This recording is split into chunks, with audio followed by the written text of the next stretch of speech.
2015లో love 3D అనే ఒక cinema release అయింది. అమ్మో, ఈ సినిమాలో ఉన్నన్ని రియల్ రొమాంటిక్ కిచికీ సీన్లు మరే సినిమాలో ఉండవనుకుంటా. అంతలా ఉంటాయి ఈ సినిమాలో. అస్సలా ఓపెనింగ్ కిచికీ సీన్ చాలు అందరి ఫ్యూజులు ఎగిరిపోవడానికి. మళ్ళీ ఇంకా ఈ సినిమాని 3Dలో రిలీజ్ చేశారు. టూ మచ్ రియల్ రొమాంటిక్ కిచికీ సీన్లు 3Dలో చూస్తే ఇంకేమైనా ఉందా? పిచ్చెక్కిపోతుంది కదా.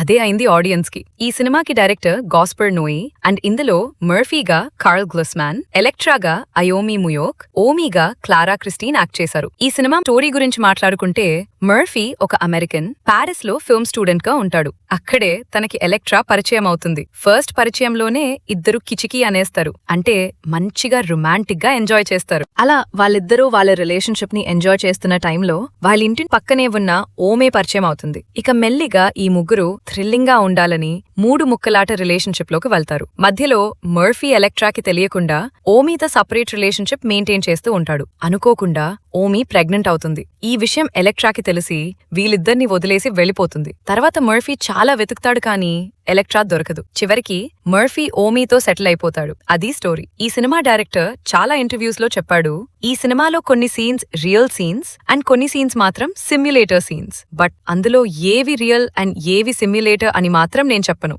చూసిన వాళ్లే కనిపెట్టండి అని ఆడియన్స్ కి చెప్పాడు. ఈ కిచికీ సీన్స్ తీసే టైంలో ఎటువంటి ముందస్తు ప్లానింగ్ లేకుండా అప్పటికప్పుడు యాక్టర్స్ ఎలా చేస్తే అలా పిక్చరైజ్ చేస్తూ వెళ్లిపోయాడంట. వాళ్ళ సీన్స్ లో ఎలా ఇన్వాల్వ్ అవ్వాలో, సీన్స్ ని ఎలా ఎంజాయ్ చేయాలో మాత్రం చెప్పాడంట. కానీ యాక్టర్స్ మాత్రం జీవించేశారు. ఇందులో ముగ్గురు మధ్య కిచికీ సీన్ ఒకటి ఉంటది. అమ్మో, అంత దారుణంగా ఇంకే సినిమాలో ఉండకపోవచ్చు. ఆ సీనే కాదు, ఇందులో అన్ని కిచికీ సీన్లు కూడా చాలా ఓపెన్ గా, ఎలాంటి దాపరికం లేకుండా రియల్ కపుల్స్ ఎలా ఎంజాయ్ చేస్తారో అలానే ఉంటాయి. కొన్ని సీన్లు మరీ ఎబ్బెట్టుగా ఉండవు, కానీ కొన్ని మాత్రం ఒక రేంజ్ లో ఉంటాయి. ఈ సినిమా మన ఇండియాలో మాత్రం దొరకదు. అమెరికాలో అయితే ప్రైమ్ వీడియోలో అండ్ నెట్ఫ్లిక్స్ లో ఉన్నట్టుంది. లేదా ఇంకా వేరే విధంగా, అంటే DVD లేదా బ్లూరే డిస్క్ లేదా థర్డ్ పార్టీ ద్వారా డౌన్లోడ్ చేసుకోవచ్చేమో. చూడండి, రొమాంటిక్ కిచికీ మూవీ లవర్స్ మాత్రం మస్తు ఎంజాయ్ చేస్తారు. వాళ్ళు మాత్రం అస్సలు మిస్ అవ్వకండి. నెక్స్ట్ ఇంకో కిచికీ మూవీతో కలుద్దాం. అప్పటి వరకు తీపి కలలు మరియు శుభరాత్రి.